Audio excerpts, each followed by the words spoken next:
la puissance vient, il y a des évidences. Elle ouvre tes yeux, elle illumine tes yeux et elle te donne d'être un homme surnaturel. Psaume 89, verset 19. L'Éternel est notre bouclier, le Saint d'Israël est notre roi. J'ai prêté mon secours à un héros. J'ai trouvé David.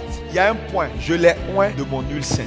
Lorsque l'onction, la puissance entre dans la vie d'un homme, c'est alors que la puissance le qualifie à servir Dieu. Personne ne peut être serviteur de Dieu sans la puissance. Parce que si Dieu n'approuve aucune œuvre qui ne soit précédée par son esprit, alors tu ne peux rien faire. Tu ne peux pas être qualifié de serviteur si l'onction ne vient pas. Donc c'est l'onction sur la vie d'un homme qui le qualifie de serviteur. Quand tu reçois la puissance, tu es qualifié à servir. Lorsque l'onction de Dieu est sur ta vie, la main de l'Éternel sera ton soutien. Et mon bras ou ma force sera avec lui. Regardez, l'ennemi ne le surprendra pas. Quand un homme est oint, Satan ne peut pas le surprendre. Tu sais, je veux te dire, si tu manques de la puissance, tu seras séduit. Au fur et à mesure qu'on va vers la fin, vous devez faire gaffe. Quand Jésus dit la foi de plusieurs va refroidir, c'est pas faux. Ta fidélité d'aujourd'hui ne garantit pas ta fidélité de demain. Il y a des gens, on a vu chaud ici, là, aujourd'hui, ne sont plus que l'homme d'eux-mêmes. Ça veut dire quoi? Chacun doit prendre garde à la façon dont il tient sur ses pieds, les gars. Quand l'onction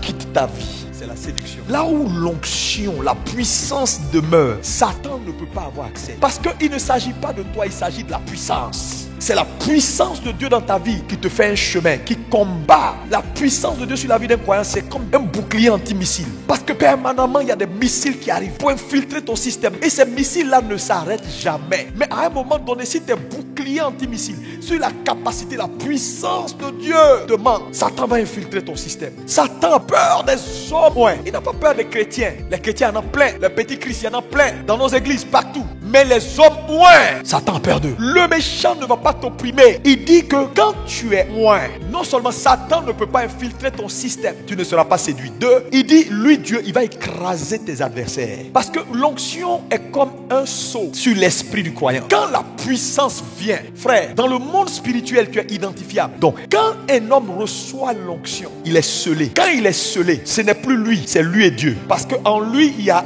comme une empreinte divine. Donc, quand dans le monde spirituel, il est attaqué, le ciel est alerté. Mais là où il n'y a pas de puissance, Satan va entrer, il va sortir. Le Saint-Esprit va venir avec cette capacité qu'on appelle la puissance.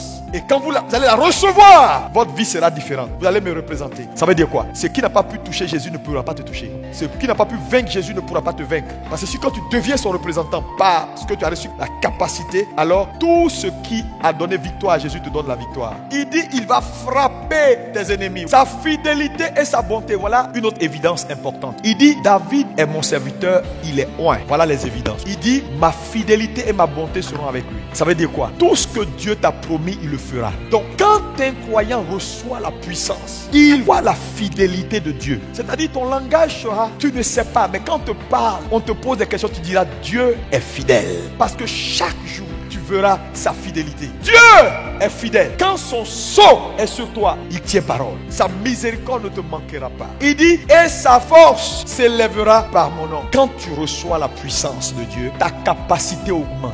Tu sais, parce que tu verras ce que tu as été avant l'onction et ce que tu es après l'onction. Ce que tu ne pouvais pas faire avant et ce que tu peux faire après. Toi-même, tu vas être surpris de ce que tu es capable de faire. Ta force ne peut qu'augmenter. La force ne va pas te manquer. Je vois des croyants qui, dans leur marche, perdent leur force avec les années.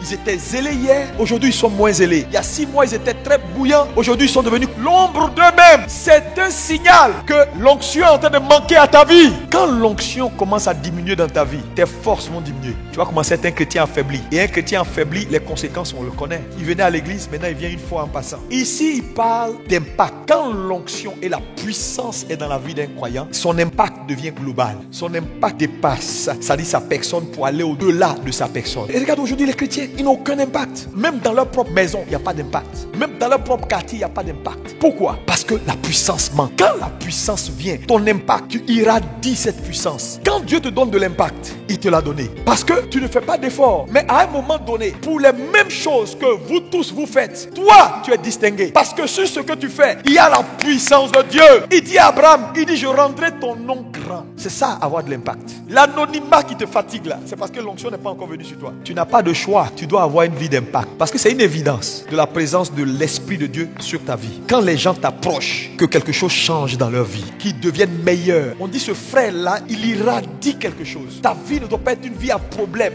Non, pas une vie à problème, une vie qui donne la paix, qui donne la force, qui donne la joie aux gens, qui libère les gens, qui fait avancer les gens. Pas une vie qui crée des problèmes. Quand l'onction de Dieu descend dans la vie d'un enfant de Dieu, Dieu devient pour lui un père et lui un fils. Si tu ne comprends pas l'importance d'opérer dans l'onction, tu vas opérer avec Dieu, maître à serviteur. Et vous savez avec moi que dans une maison, le serviteur n'a pas plus d'honneur que le fils. Il y a des grâces qui vont te manquer si l'onction te manque. Alors que quand l'onction vient, tu deviens fils. Ça veut dire un fils, il n'a pas besoin de permission pour entrer dans la maison du père. Un fils, il entre et il prend ce qu'il veut. Un fils a des privilèges. Mais un serviteur, c'est si tu me donnes, c'est si. Et on voit dans l'église aujourd'hui, les gens, leur relation avec Dieu, c'est si.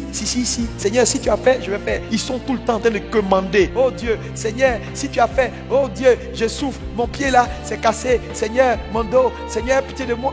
C'est une relation de serviteur avec un maître. Mais un fils, il négocie pas. Un fils, il prend. Un fils, il est béni. Un fils, on lui donne. Un fils est dans la maison de son père. Mais c'est l'onction de Dieu, la puissance de Dieu dans ta vie qui fait de toi fils. C'est une évidence. Regarde ta vie. Tu as besoin de l'onction. Ce n'est pas une affaire de je suis serviteur de Dieu, je suis pas.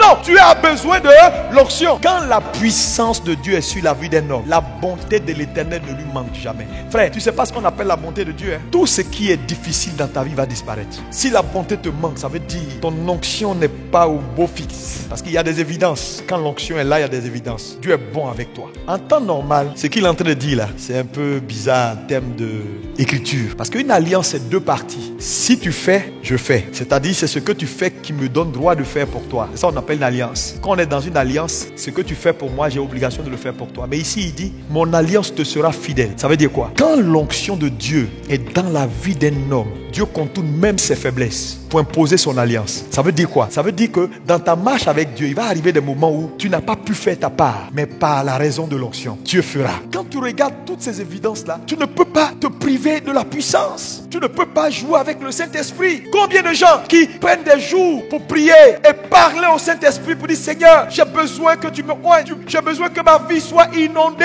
de ta puissance. Non, ça n'intéresse pas les gens. Ils sont prêts à prier. Donne-moi, Seigneur, donne-moi. Je veux voiture, je veux maison. Oh Dieu, je veux enfant, je veux tant. Il prie pour tout, sauf l'essentiel. L'alliance de Dieu te sera fidèle. Sa postérité éternelle, ça veut dire quoi? Et c'est ce que la Bible dit. Il dit, j'étais jeune, j'ai vieilli. Jamais je n'ai vu le juste abandonné, ni sa postérité mendier quoi? Son père. Lorsque l'onction de Dieu est dans la vie d'un homme, cette onction garantit sa postérité. L'onction va faire que tes enfants, on ne peut pas les tuer. On ne peut pas les vaincre. Dieu est avec toi. Même là où tu n'es pas qualifié, Dieu va dire, parce que ma puissance est en lui et sur lui, je me tiens pour lui. Et elle va garantir la paix et la sécurité de ta postérité. Frères et sœurs, voilà ce qui est arrivé à Salomon. Quand Salomon a péché contre Dieu, a commencé à faire n'importe quoi. À plusieurs fois, Dieu est descendu détruire Salomon. Il dit, Salomon, ce que tu es en train de faire est mal. Mais à cause de David, mon serviteur, je voulais t'arracher le royaume, mais je ne pourrais pas le faire. Je vais laisser Judas en souvenir à mon oint. C'est de David qui parle. Il dit, je l'ai oint. Et voilà les évidences dans sa vie. J'ai choisi cet homme, je l'ai oint. Il est devenu mon serviteur. Première évidence. Deuxième évidence, ma main le soutient. Troisième évidence, Satan n'aura pas le dessus sur lui. Quatrième évidence, mon alliance tiendra pour lui. Même dans sa faiblesse, je serai là. C'est pourquoi, après toutes les erreurs de David, Dieu peut dire, c'est l'homme selon mon cœur.